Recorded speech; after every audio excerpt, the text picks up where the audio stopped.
She worked behind the scenes in a television newsroom. But one day, instead of covering the news, she became the news. Covering the news where you live. This is NBC 12 News, first at 4. The crime scene told a terrible tale of violence. But it would take DNA, a behavioral profile, and a computer to solve the case.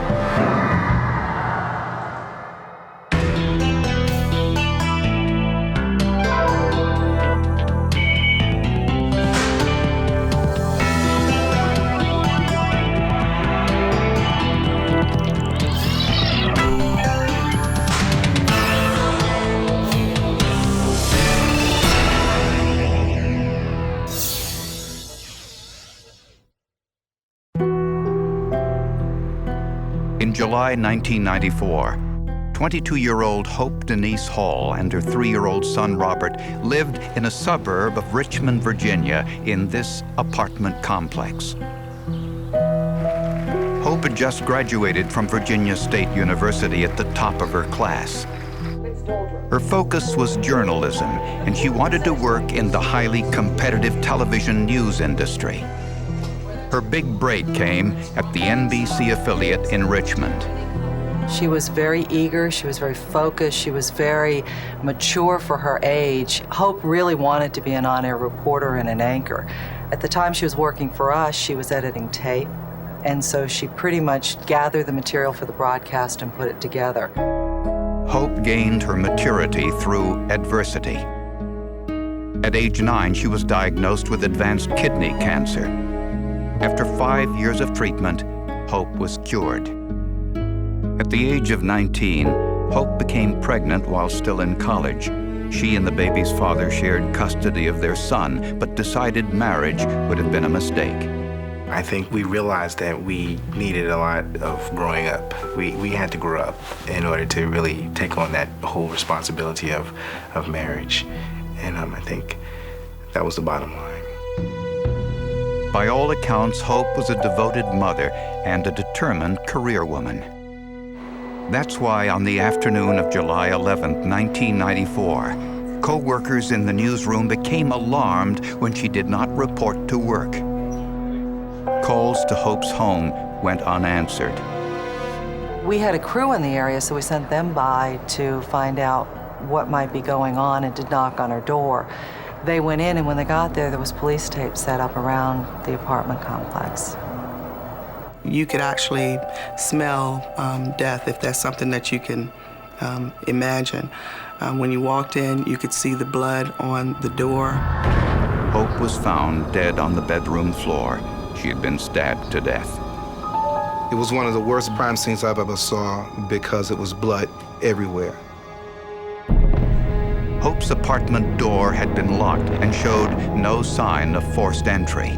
No valuables were missing. There was a bloody handprint near the door, but it was too smudged for analysis.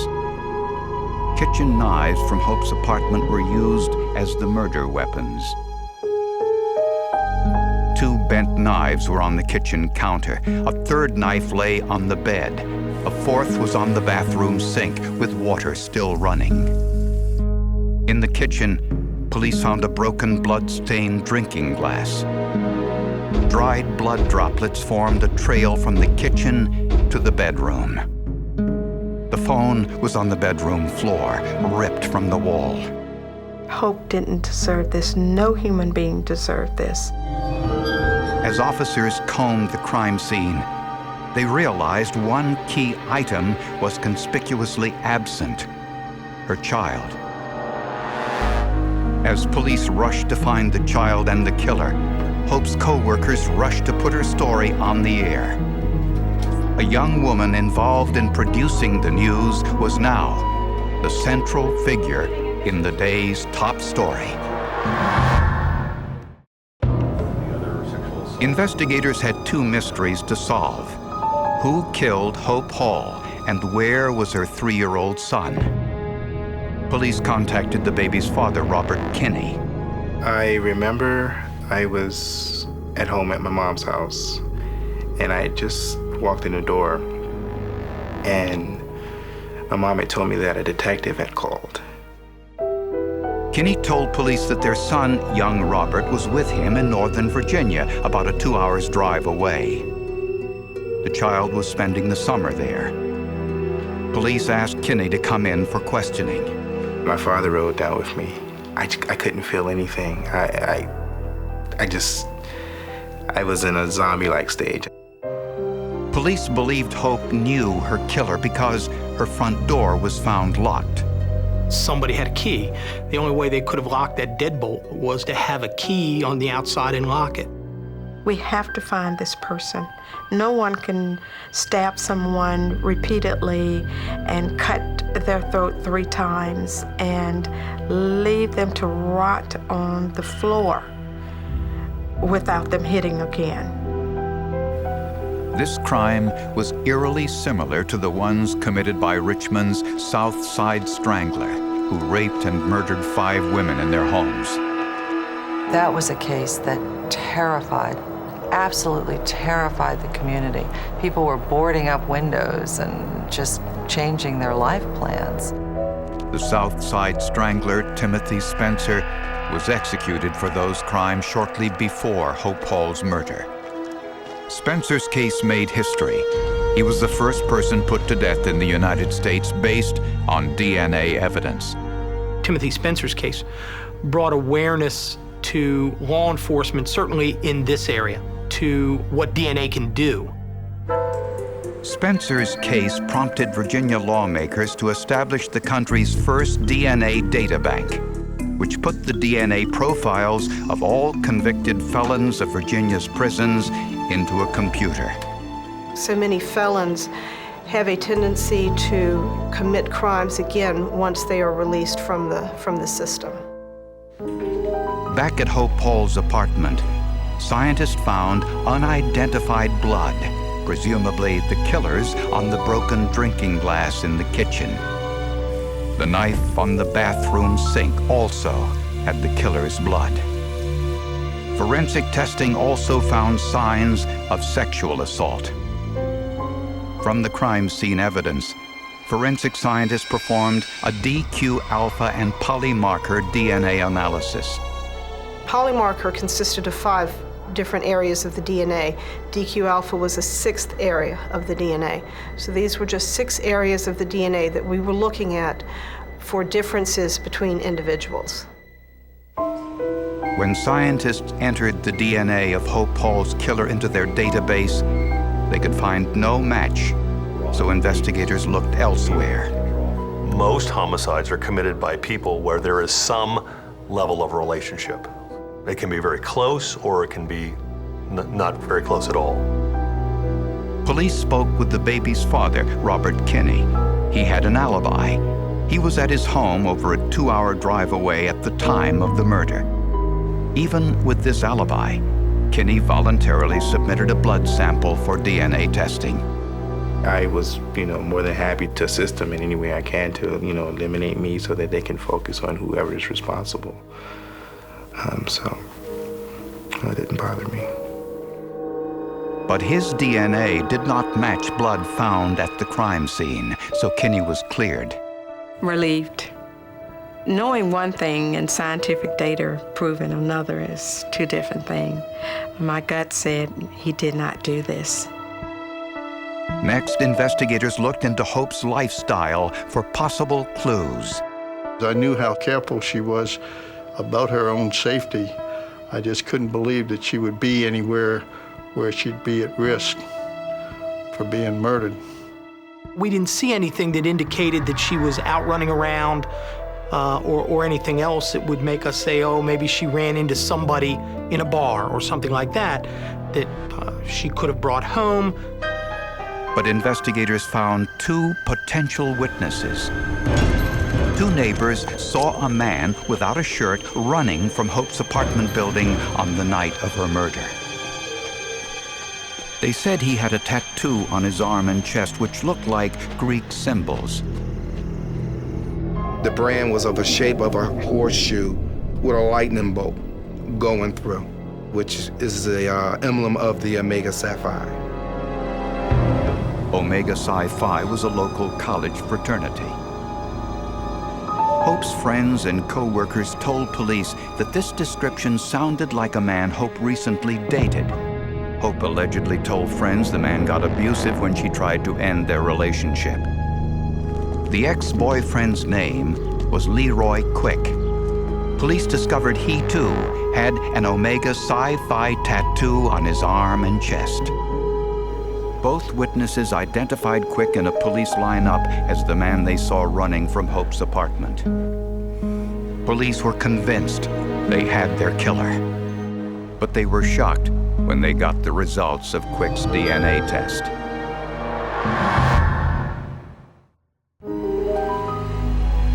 In the search for Hope Hall's killer, police turned their attention to Hope's ex-boyfriend, 29-year-old Leroy Quick. Witnesses claimed they saw him running from Hope's apartment building on the night of the murder. This is NBC 12 News, first at 4. Police made a break in this case just before sunrise. Around 6 a.m., they arrested 29-year-old Leroy D. Quick III. All of us were surprised because it was someone that she had not even mentioned to us. Hope's co-workers told police the couple met that summer. Quick denied having a key to Hope's apartment. He denied being at Hope's apartment the night of her murder, and he denied any involvement in the crime. It was a roller coaster. We felt that everything was about to come to an end. We were about to find out exactly what happened. And that wasn't the case. Investigators were dumbfounded when they heard that Leroy Quick's DNA did not match the crime scene evidence. I was somewhat surprised. We have the witnesses that identified him coming out of the apartment, running without a shirt on, jumping in a car, taking off in a brisk motion. God help Leroy Quick if it hadn't have been for the DNA, because they'd have made a case on him. Police re-interviewed hundreds of Hope's neighbors, friends, and family to see if any clue had been missed. Nothing. Nothing at all. And believe me when I say, we interviewed a lot of people. I think I can go on record to say we practically interviewed everybody in Halcomb Manor apartments. Now, nearly a year after her murder, the trail of Hope Hall's killer grew cold. But Hope's parents refused to give up. They maintained constant contact with police and wrote to dozens of lawmakers pleading for help in finding their daughter's killer. Not just because he had murdered Hope, but because he was a threat and a menace. It was very frustrating for everyone. It was very heartbreaking for her mother, and we saw the anguish that her mother was going through as she tried to find an answer to this. After clearing the two most obvious suspects, forensic scientists performed a second, more discriminating DNA test of the killer's DNA using RFLP, restriction fragment length polymorphism.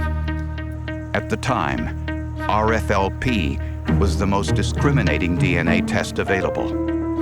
RFLP measured various sections of the killer's DNA to determine the lengths unique to that individual. Means that there is a much better chance of telling my DNA apart from yours. This newer, more complete DNA profile of Hope Hall's killer was once again entered into the Virginia DNA Databank. The computer compares the unidentified DNA profile to the DNA of 8,000 convicted felons. I'd been working on it for a long time, so it had become like my case. You know, of all the cases that I'd worked on, this was the one that I really wanted to get a hit on.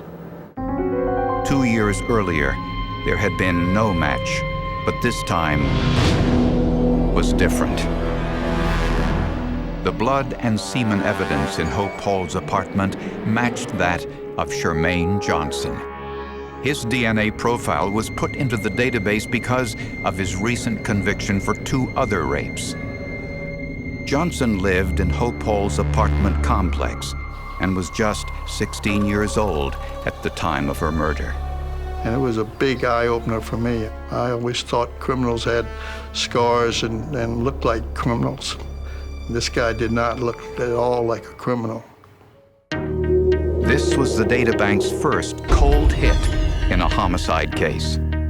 An innocent face like Chermaine Johnson, you would think someone that innocent looking, that young, would not have committed this type of crime, but he did. Investigators thought they finally had the break they desperately needed. But if Chermaine Johnson was Hope's killer, why had witnesses identified Hope's ex-boyfriend as the man running from Hope's apartment? A computer database identified Chermaine Johnson as Hope Hall's rapist and murderer. Chermaine Johnson's DNA was in Virginia's database because of 2 convictions for rapes that were strikingly similar to Hope Hall's case. When questioned by police, Johnson claimed he was innocent. He admitted knocking on Hope's apartment door and asking her for a drink of water.